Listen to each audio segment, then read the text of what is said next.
Hello दोस्तों, कैसे हैं आप सब लोग। आज मैं आपके लिए लेके आया हूँ राजस्थान स्टेट ओपन बोर्ड का कक्षा 10 का होम साइंस का पेपर। फुल आंसर की है भाई। चलिए शुरू करते हैं। 85 नंबर का पेपर था भाई और समय 2.5 घंटे। चलिए शुरू करते हैं। पहला, विटामिन ए की कमी को पूरा करने वाला खाद्य पदार्थ का उदाहरण है। इसका आएगा पालक। दूसरा, धीमी आंच में भोजन को पकाया जाता है। डी, कम तापमान और अत्यधिक पानी। तीसरा, संवातन की आवश्यकता होती है। बी, स्वच्छ वायु के संचरण की। चौथा, HIV एड्स का फैलाव होता है। इनमें से आएगा बी, संक्रमित सुई के प्रयोग से।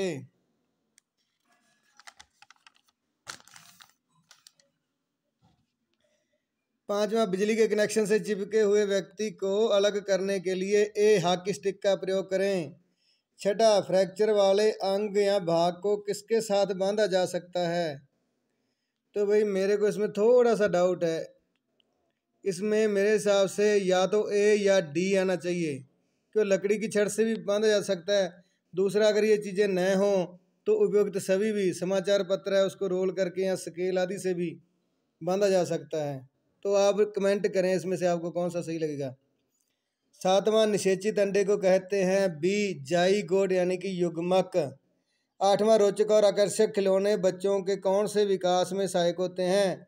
तो इसके आएगा डी, इनमें से सभी। नौवां, ग्रह विज्ञान को परिभाषित कीजिए।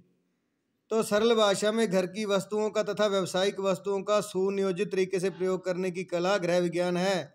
गृह विज्ञान से तात्पर्य हमारे संसाधनों को प्रभावपूर्ण रूप से प्रयोग करने की कला तथा स्वस्थ व सुखद जीवन और एक सफल पेशे को प्राप्त करने की कला को गृह विज्ञान कहते हैं। 10वां, प्रोटीन प्राप्ति के 4 पशु स्रोतों के नाम लिखे भाई। तो ये हो गया भाई अंडा, मांस, मछली। मुर्गे से मांस, बकरे से मांस मिलता है अपने, मुर्गी से अंडा मिलता है और मछली हो गया भाई। ठीक है जी, ये स्रोत हो गए। संतुलित आहार को परिभाषित कीजिए। ऐसा भोजन जिसमें शरीर के लिए सभी आवश्यक पोषक तत्व संतुलित मात्रा में सही अनुपात में हो, संतुलित आहार कहलाता है। 12वां, धुलाई व ड्राई क्लीनिंग में क्या अंतर है। तो ड्राई क्लीनिंग द्वारा पानी के उपयोग के बिना भी कपड़ों की धुलाई की जाती है तथा इसमें रासायनिक साबुन अथवा डिटर्जेंट की बजाय रासायनिक सॉल्वेंट का उपयोग किया जाता है। महंगी व नाजुक कपड़ों की धुलाई ड्राई क्लीनिंग द्वारा की जाती है। जबकि धुलाई में क्या है, हम घरों में सामान्य विधि द्वारा कपड़ों को धोते हैं, पानी तथा डिटर्जेंट का प्रयोग करते हैं, उसको धुलाई बोलते हैं भाई। आ गया, भोजन में पौष्टिक तत्वों के संवर्धन की 2 विधियों के नाम लिखिए। तो पहला हो गया मिश्रण, दूसरा किण्वन यानी कि उसमें खमीर उठाना जैसे दही आदि बनाते हैं अपने, और तीसरा अंकुरन, जैसे दालों को पानी में भिगो के रख देते हैं और उनमें अंकुरन आ जाता है। ठीक है जी, थोड़ा थोड़ा विस्तार में लिखना था, एक एक लाइन इसके। रेशम के तंतु की सामान्य विशेषताएं लिखिए। तो यह एक तो मुलायम होता है भाई, रेशे का आकार सही होता है, ताप का कुचालक होता है, गर्मी में अनुकूल होता है, इसमें प्रत्यास्थता गुण पाया जाता है, रेशा लचीला होता है, तीव्र चमक व दोहरी संरचना होती है भाई। 15वां, वस्त्र परिसज्जा को परिभाषित कीजिए। तो जैसे कारखानों या मतलब भी हाथ करके से बनाया हुआ जो सीधा कपड़ा है ना, वो पहनने के लिए अनुकूल नहीं होता। तो उस वस्त्र को पहनने के लिए अनुकूल बनाने के लिए उसमें कई तरह के उपचार किए जाते हैं, उसको वस्त्र सज्जा कहा जाता है। जैसे उस पर कल्फ की जाती है, गोंद आदि लगाई जाती है, उसको कड़ा करने के लिए ब्लीच आदि किया जाता है, उसको वस्त्र परिसज्जा कहा जाता है। घर में सूर्य प्रकाश के अभाव से आपके स्वास्थ्य पर क्या प्रभाव पड़ेगा। इससे शरीर में कई तरह की समस्या आएंगी, आंखें गहरी व थकी थकी सी हो जाती हैं, विटामिन डी की कमी हो जाती है, रिकेट तथा टीबी क्षय रोग हो जाता है। 17वां, शयन कक्ष की व्यवस्था करते समय आप किन बातों का ध्यान करेंगे। तो कक्ष का आकार सही हो तथा वायु तथा धूप आदि आने की समुचित व्यवस्था हो, कक्ष की लंबाई चौड़ाई उपयुक्त हो, खिड़कियां तथा पर्दे आदि लगे हों, दीवारों तथा छत को रंग करके तथा छत को किया क्या भी पीओपी डिजाइन के द्वारा आकर्षक बनाया जाए तथा अच्छी तरह साज सज्जा अथवा सजावट की गई हो। 18वां खाना पकाने वाले गैस सिलेंडर लीक होने की स्थिति में आप क्या करेंगे? तो सबसे पहले भी रसोई में से उसको क्या करेंगे, हुक का प्रयोग करके बाहर ले आएंगे, और अगर कम आग लगी है ना तो मोटी बोरी लेकर उसको ना पूरी तरह से ऊपर से रेगुलेटर को ढक देंगे, जिससे ऑक्सीजन का प्रवाह बंद हो जाएगा और उसके रेगुलेटर को बंद कर देंगे। और अगर आग बहुत ही ज़्यादा फैल चुकी है तो अपने नज़दीकी दमकल या गैस एजेंसी को फ़ोन करेंगे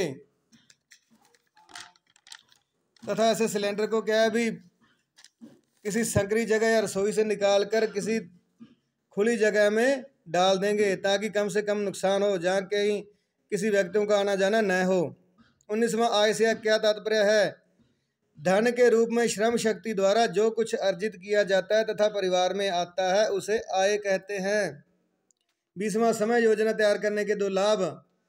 तो कोई भी कार्य सही तरीके तथा कम समय में निष्पादित हो जाता है, इससे कार्य की लागत भी कम आती है तथा श्रम शक्ति की बचत होती है।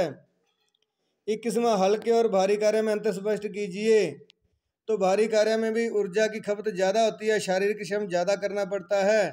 भारी कार्य होते हैं दौड़ना, पोछा आदि लगाना, शरीर के द्वारा कोई भी काम करना, वजन बोझ आदि ढोना। और हल्के कार्य हो गए पढ़ना, टीवी देखना, संगीत आदि सुनना, इसमें ऊर्जा की खपत कम होती है। 22वां बचत से क्या तात्पर्य है? परिवार में आने वाली आय का भाग भविष्य की जरूरतों को पूरा करने के लिए थोड़ा थोड़ा करके अलग रख लिया जाता है अथवा संचित कर लिया जाता है। भविष्य के लिए बचाए गए धन को बचत कहते हैं। 23वां अभिवृद्धि तथा विकास को परिभाषित कीजिए। तो अभिवृद्धि क्या भी शारीरिक होती है तथा मात्रात्मक होती है, जबकि विकास गुणात्मक व मात्रात्मक दोनों तरीकों में होता है। शरीर में वजन, लंबाई तथा शारीरिक अनुपात में वृद्धि को अभिवृद्धि कहते हैं, जबकि विकास शारीरिक, मानसिक और सामाजिक हर तरह का होता है। अभिवृद्धि की एक समय सीमा होती है भाई, जैसे आदमी का शरीर 14-15 साल तक बढ़ता रहता है, उसके बाद रुक जाता है, परंतु विकास कार्य सारी उम्र चलता रहता है, आदमी कुछ ना कुछ सीखता रहता है। 24वां हेपेटाइटिस पीलिया से पीड़ित रोगी की पहचान और देखभाल कैसे करेंगे? तो रोगी के आंखें व त्वचा तथा हाथ पैर पीले हो जाते हैं भाई, उसका पाचन तंत्र कमजोर हो जाता है, खून की कमी हो जाती है, ठीक है जी, उसका शरीर पीला पड़ने लग जाता है। तो उसकी देखभाल कैसे करेंगे भी? सर्वप्रथम डॉक्टर द्वारा क्या उसकी उचित जांच, यूरिन जांच करवाएंगे, उसके बाद हाई कैलोरी वाला भोजन देंगे, उसको गन्ने का जूस पिलाएंगे, साफ सफाई का ध्यान रखेंगे। 25वां अच्छे शारीरिक स्वास्थ्य के लक्षण लिखिए। तो पहला, अच्छा चमकदार चेहरा, सुंदर व आकर्षक शरीर, चमकदार आंखें, मुलायम त्वचा, शरीर का सुडौल होना, शारीरिक क्षमता का अच्छा होना, भरपूर नींद आना। 26वां आप ऊनी वस्त्रों की धुलाई कैसे करेंगे? तो सबसे पहले भी ना इसका घोल तैयार किया जाता है भी, पानी का एक टब लेंगे, उसमें क्या है पानी डालेंगे थोड़ा गुनगुना, और उसमें साबुन का तरल घोल या रीठे का घोल डालेंगे, ठीक है जी, उसमें खूब जाग बनाकर 1 दिन के लिए रख देंगे। दूसरे दिन उसको क्या है भी पूरा गर्म करेंगे, गर्म करके छान लेंगे। छानने के बाद जब वो गुनगुना हो जाएगा ना, तो उसमें ऊनी वस्त्र को डालकर खंगाल कर सारा मैल निकाल देंगे। उसके बाद साफ पानी लेके उसमें थोड़ा सा सिरका या नींबू रस की बूंदें डालकर उसमें ऊनी वस्त्र को खंगाल लेंगे, जिससे उसमें चमक आ जाएगी। 27वां रंगीन सूती कपड़े से आप निम्न धब्बों को किस प्रकार छुड़ाएंगे? पहला, घी का दाग है तो गर्म पानी तथा साबुन से धोएंगे भाई, धूप में या घास अथवा झाड़ी के ऊपर रखकर सुखाएंगे। पान का पुराना दाग, तो प्याज का लेप बनाकर दाग पर लगाएंगे, इसे धूप में रखेंगे, इस प्रक्रिया को 2-3 बार दोहराएंगे, दाग हट जाएगा। तीसरा, स्याही का पुराना दाग, तो खट्टी छाछ या लस्सी लेकर उसमें आधे घंटे के लिए वस्त्र को डुबोकर रखेंगे, उसके बाद नींबू का रस व नमक लगाकर दाग पर उसको कपड़े को धूप में रख देंगे, उसके बाद उसे ब्लीच करेंगे, यानी पानी में साबुन से धोएंगे और दाग हट जाएगा। आप आलू के चिप्स कैसे बनाएंगे? तो सबसे पहले भी अच्छे अच्छे आलू छांट कर रख लेंगे भी अलग, उनको अच्छी तरह पानी से धोएंगे, धोने के बाद उनको पतले पतले काट कर धूप में सुखा लेंगे। उसके बाद कढ़ाई में तेल गर्म करेंगे, उनमें थोड़े थोड़े डाल कर क्या है भी चिप्सों को दोनों तरफ से अच्छी तरह से सेक लेंगे। सेकने के बाद उनको अलग निकाल कर हल्का हल्का नमक बुरकेंगे और इस तरह से आलू के चिप्स तैयार हो जाते हैं। प्रेशर कुकर व सौर कुकर में भोजन पकाने की विधियों का वर्णन कीजिए। तो प्रेशर कुकर में क्या है भी पानी के द्वारा भोजन पकाया जाता है, ठीक है, जिसको स्टीम विधि कहते हैं, या खदकना या स्टोइंग विधि द्वारा भोजन पकाया जाता है अथवा भाप द्वारा। तो इसमें उच्च दाब तथा उच्च ताप पर भोजन पकाया जाता है, जबकि सौर कुकर में कम तापमान तथा अत्यधिक पानी डालकर धीमी आंच द्वारा भोजन पकाया जाता है। इसको थोड़ा सा विस्तार से और लिखना था। तीसवां, वायु प्रदूषण और ध्वनि प्रदूषण के नियंत्रण करने के तरीकों का वर्णन कीजिए। तो भाई वायु प्रदूषण को रोकने के लिए यातायात साधनों का समुचित प्रयोग करेंगे, वाहनों का उचित रखरखाव व समय पर सर्विसिंग करवाएंगे भाई। कारखानों से निकलने वाला धुआं भाई उनके ऊपर क्या सरकारी नियंत्रण होना चाहिए, वे निर्धारित मानकों के अनुरूप होने चाहिए तथा सरकार द्वारा नियमों की उनके द्वारा कारखानों द्वारा नियमों की उल्लंघना करने पर उन पर आर्थिक जुर्माना लगाना चाहिए। और ध्वनि प्रदूषण, ध्वनि विस्तार के यंत्रों के प्रयोग पर प्रतिबंध, अस्पतालों या स्कूलों आदि के पास प्रेशर हार्नों पर रोक लगी होनी चाहिए, ज़्यादा शोर करने वाली मशीनों के प्रयोग पर रोक, ध्वनि प्रदूषण करने पर उचित जुर्माने का प्रावधान हो। 31वां, माँ का दूध शिशु के लिए सर्वोत्तम आहार है, समझाइए।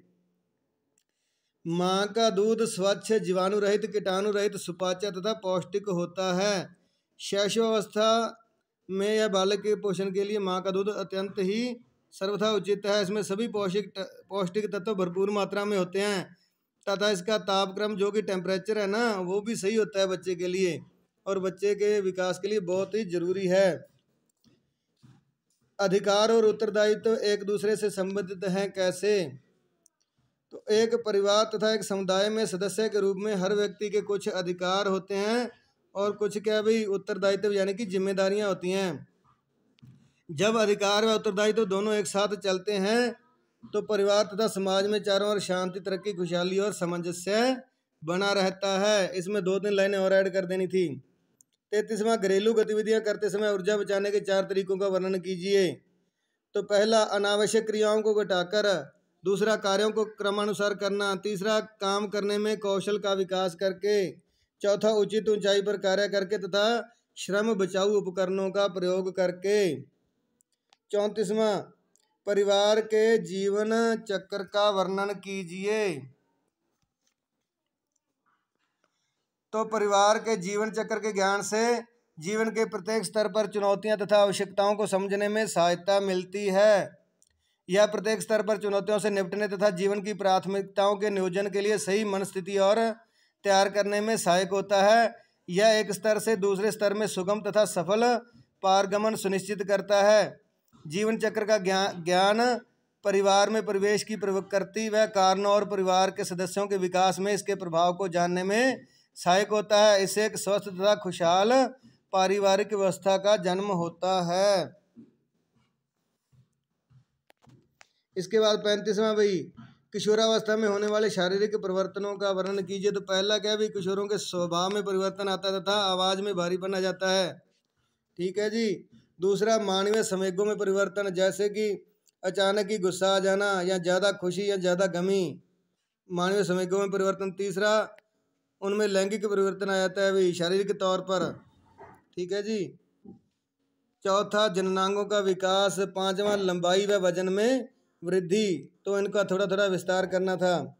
36वां, कोई 4 तरीकों को समझाइए जिससे दुकानदार आपको धोखा दे सकता है। तो पहला भी मूल्य में भिन्नता, यानी कि कम मूल्य की वस्तु को ज़्यादा मूल्य में बेचकर वो हमें धोखा दे सकता है। दूसरा, मानकीकृत वस्तु की कमी या दूसरी वस्तु देकर। कई वस्तुओं क्या है भी भारत सरकार द्वारा मानकीकृत होती हैं, उनके द्वारा कम गुणवत्ता युक्त वस्तु हमें देकर और उचित मानकीकृत वस्तु का मूल्य लगाकर हमें धोखा दे सकता है। तीसरा भी, नकली वस्तु असली की जगह नकली वस्तु देकर हमें धोखा दे सकता है। और चौथा, वस्तुओं में मिलावट करके भी दुकान द्वारा धोखा दिया जाता है भाई। तो गाइस ये हो गया आपका पेपर पूरा। आई होप आपको ये बहुत अच्छा लगा होगा। तो कृपया करके मेरे चैनल को ज़्यादा से ज़्यादा सब्सक्राइब करें, लाइक करें बेल आइकन को दबाएं और स्किप मत कीजिए भाई। और इसके बाद क्या है भी आपके लिए और भी इम्पोर्टेंट जानकारी मैं वीडियो में लाता रहूँगा। धन्यवाद।